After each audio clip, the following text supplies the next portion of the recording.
Hi, எல்லாருக்கும் ஒரு மிகப்பெரிய வணக்கம். ரீசெண்டாக இந்த மனுஷனை யார் யார் யார் என்ற கேள்வி மிகவும் மண்டையை குழம்படித்து விட்டு தற்போது அந்த மனிதரை முடக்கும் அளவிற்கு இந்த யார் யார் என்ற கேள்வி முக்கியமான கேள்வியாக அந்த மனிதனின் மனத்தில் பதிந்துள்ளது. என்னவென்று பார்க்கும் பொழுது எல்லா இடத்திலிருந்தும் பிரச்சனை பிரச்சனை பிரச்சனை. ஆனால் அந்த பிரச்சனை கொடுப்பது யார் என்று இன்று வரை அவருக்கு தெரியவில்லை. ஆனால் தற்போது வெளியில் இருக்கிறவங்க அந்த பிரச்சனையை கொடுக்கறது யாருன்னு கண்டுபிடிச்சிட்டாங்க. ஆனால் அந்த மனுஷனுக்கு இன்ன வரை தெரியாது அந்த பிரச்சனையை கொடுக்கறது யாருன்னு. வாங்க, அது என்ன பிரச்சனை, யார் கொடுக்குறாங்க, யார் கண்டுபிடிச்சாங்க, எப்படி கண்டுபிடிச்சாங்கங்கிறத இந்த வீடியோவில் ஃபுல்லாக பார்க்கலாம். வாங்க வீடியோக்குள்ளே போகலாம். அதாவது, ஒருவரை பார்க்க ஒரு மிகப்பெரிய கூட்டம் கூடுகிறது. அவர் நிறைய பேர் புகழ் பணம்னு சம்பாதிக்கிறாரு. அந்த சம்பாத்தியத்தை பார்க்குற பலவங்களுக்கு பொறாமையாக இருக்குது. அந்த பலவங்களில் ஒருத்தவங்க இவருக்கு பிரச்சனை கொடுக்க ஆரம்பிக்கிறாங்க. அந்த ஒருத்தர் யாருங்கிறது தான் ஒரு மிகப்பெரிய ட்விஸ்ட்டாக லாஸ்ட்டில் முடியறதாவே இருக்கிறது. இவருக்கு பர்த்டே விஷ் பண்ண கூடின கூட்டத்தை பார்த்து அப்போலேருந்து தான் இவருக்கு பிரச்சனை வர ஆரம்பிக்குது. அந்த பர்த்டே தான் இவர் நிம்மதியாக கொண்டாடின லாஸ்ட் பர்த்டேவாகவும் இருந்திருக்குது. அப்புறம் ஃபுல்லாகவே ஓட்டம், போலீஸ் ஸ்டேஷன், கோர்ட்டு, கேஸு, அது இதுன்னு ஃபுல்லாகவே ஓட்டம்னு ஓடிக்கிட்டு தான் இருக்கிறாரே தவிர ஓஞ்சப்பாடு இல்லவே இல்லை. அப்படி என்ன பிரச்சனைலாம் பார்க்கும்பொழுது, கோயிலுக்கு போனால் கோயிலில் பிரச்சனை, வண்டி ஓட்டினா வண்டியில் பிரச்சனை, கார் ஓட்டலாம்னா கார்லேயும் பிரச்சனை. சரி, நம்மளுக்கு எதுவுமே வேண்டாம், நம்ம தமிழ்நாட்டிலையும் இருக்க வேண்டாம், வெளியே எங்கேயாவது போகலான்னா வெளியே போனால் அங்கேயும் பிரச்சனை. ஸோ இவ்வளோ பிரச்சனையும் கொடுக்கறது யார்? ஒரு பையனை தமிழ்நாட்டில் வாழ விட மாட்டாங்களா அப்படின்லாம் சிலவங்க யூடியூப்பில் வீடியோ போட ஆரம்பிச்சிட்டாங்க. ஏன், நான் கூட ஒரு வீடியோ போட்டிருந்தேன். யார் தான் இதெல்லாம் பண்ணுறா, யார் யார் யாருன்னு எனக்கும் பல கேள்வி, அந்த பையனுக்கும் பல கேள்வி. அந்த பையன் வேறு யாரும் இல்லை, நம்ம டிடிஎஃப் வாசன். தற்போது கோயிலுக்கும் போய் சர்ச்சையில் சிக்கினானா, அந்த பிரச்சனையில் தான் எனக்கு ஒன்று புரிய வந்துச்சு. இவ்வளோ நாள் நடக்கிற பிரச்சனைக்கு இவர் காரணம் இல்லை, இவரை டார்கெட் பண்ணி அடிக்கிறாங்க, மற்றவங்க தான் காரணம் போலன்னு நான் நினச்சிக்கிட்டு இருந்தேன்.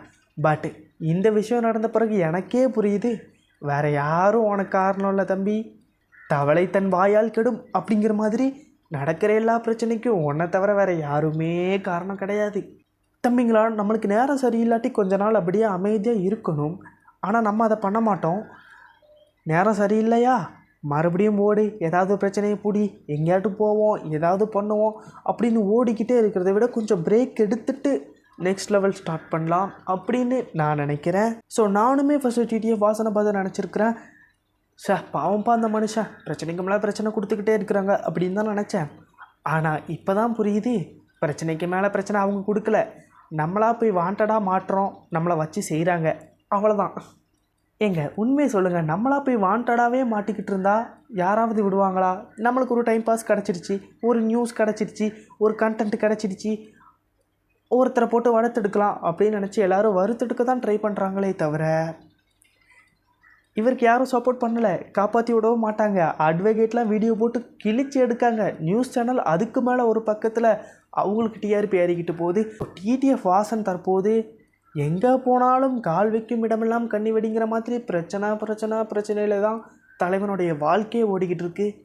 நான் சொன்னேன்னா யார் அந்த மனிதன்? அந்த மனிதன் பிரச்சனை வர்றதும் டிடிஎஃப் வாசன் தான், அதை ஏற்படுத்துறதுமே டிடிஎஃப் வாசன் தான். இப்போ எனக்கு தெளிவாகவே புரியுது. ஒரு மிகப்பெரிய அவரோட வீட்டில் அவர் ப்ராங்க் பண்ணுங்கிறது ஓகே, ஒரு மிகப்பெரிய இடத்துல போயிட்டு நான் ப்ராங்க் பண்ணுவேன் அப்படின்னு சொல்லிட்டு ப்ராங்க் பண்ணிவிட்டு அதை வீடியோ எடுத்துகிட்டு அதை ரசிச்சுட்டு போடுறதுங்கிறது ஒரு மிகப்பெரிய தப்பாக நிறைய பேர் கருதிட்டுருக்கிறாங்க. ஸோ இதனால தான் டிடிஎஃப் வாசனை கைது செய்ய வேண்டும் என்று கோரிக்கை எழுந்து கொண்டே இருக்கிறதே தவிர டிடிஎஃப் வாசனை யாரும் டார்கெட் செய்யவில்லை. ஓகே, அப்படியே டார்கெட் செய்கிறாங்கன்னே வச்சுக்கிடுவோம். தமிழ்நாட்டில் டார்கெட் பண்ணுறாங்க, வெளியே தானே கார் ஓட்டினார், வெளியே தானே போய் பிரச்சனை பண்ணியிருக்காரு, அந்த போலீஸ்டையும் வசமாக சிக்க தானே செஞ்சுருக்கிறாரு. ஸோ தமிழ்நாடு போலீஸ் மட்டுமே டிடிஎஃப் வாசனுக்கு ஆப்பு வைக்க ட்ரை பண்ணலை, அவர் எங்கே போனாலும் ஆப்பு வைக்க ட்ரை பண்ணுறாங்க. அதுக்கு காரணம் இவர் தான். வாண்டடாக போய் மாட்டும் பொழுது, தம்பி நீங்கள் வாண்டடாக மாட்டிட்டீங்க, உங்களை நாங்கள் வெளியே விட்டுறோம் அப்படின்னு விட மாட்டாங்க.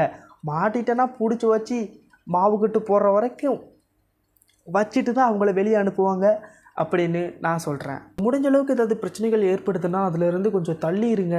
கொஞ்சம் நம்மளுக்கு டைம் சரியில்லை அப்படின்னா கொஞ்சம் விலகிருங்க, தப்பே கிடையாது. அந்த டைம் சரியான பிறகு நம்மளுடைய வேலையை நம்ம கரெக்டாக பார்த்துட்டு போயிட்டே இருக்கலாம் அப்படின்னு சொல்லி இந்த வீடியோ முடிச்சுக்கிறேன்.